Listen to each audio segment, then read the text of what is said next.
Hey everybody, I'm Kate Kropp and I'm back to talk to you a little bit more about personalized instruction in the classroom. So again, just like to start off by saying personalized instruction and differentiation, two of the most important things you can have in a classroom, and two of my favorite things to incorporate are different, but if you use them together side by side, it's magic. So again, for those new viewers, differentiated instruction is when you're tailoring instruction to the student's needs, not necessarily their wants.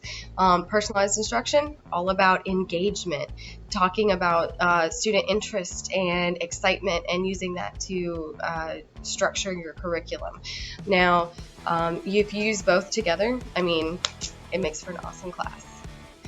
So, to talk a little bit more about personalized learning, there's multiple ways that you can incorporate this in the classroom. The easiest way is, of course, to give students opportunities to read what they want to read. And I don't mean that as a teacher you have to go out there and read 36 different stories so that your students have 36 options.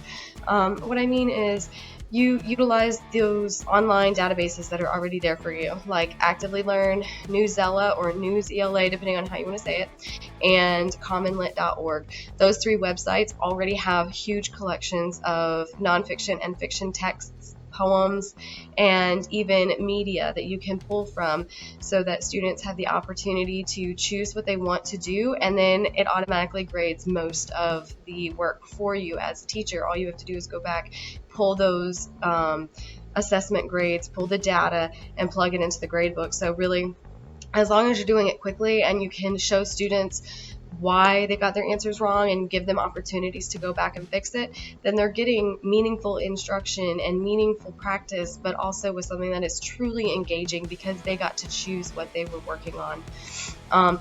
Another option that you can use is allowing your students to work in groups. Instead of it being 100% individual, you can allow groups of 4 or 5 students to work together to select a text that they will read. I like to do this in the textbook itself because, of course, what teacher actually goes from cover to cover and reads every single story in an English textbook? Like, I don't know anyone who's ever done that.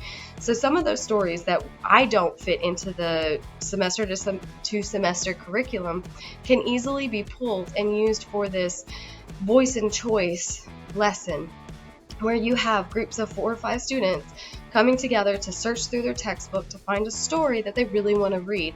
And it can be fiction or nonfiction or a collection of poems, and students will work together to complete a series of activities, writing assignments, analysis questions, and regular comprehension questions together.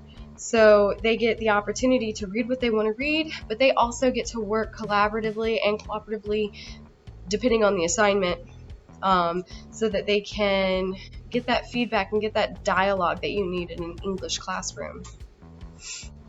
Another option and way to increase personalized instruction in the classroom is to give students the opportunity to choose the assignment that they complete.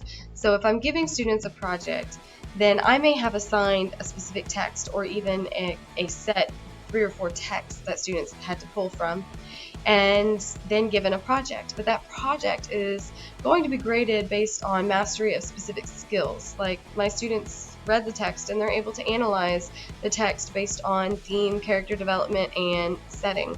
And if that's what I'm looking at, then as long as they can address those skill sets, it doesn't matter what they create for me, right?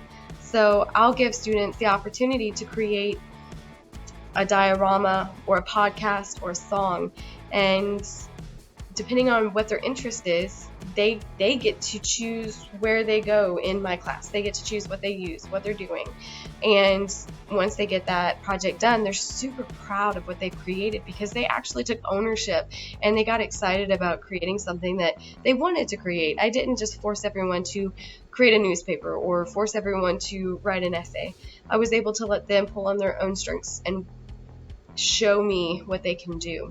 It's also important that when you give students the ability to choose their own assignments, that you don't just shut everyone down. One of the things that I like is when my students come to me and go, I know that you have these 3 options, but I would really love to do this other thing.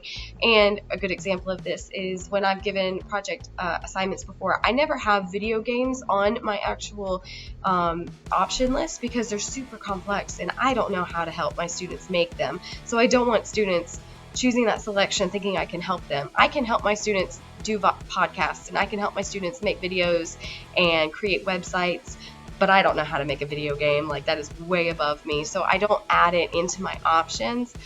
But I always have a student every year who's really gifted in coding and programming, and they always want to create a video game version of a diorama. And I love it. I always tell them, absolutely, 100%, I'm on board. I cannot wait for you to bring it in.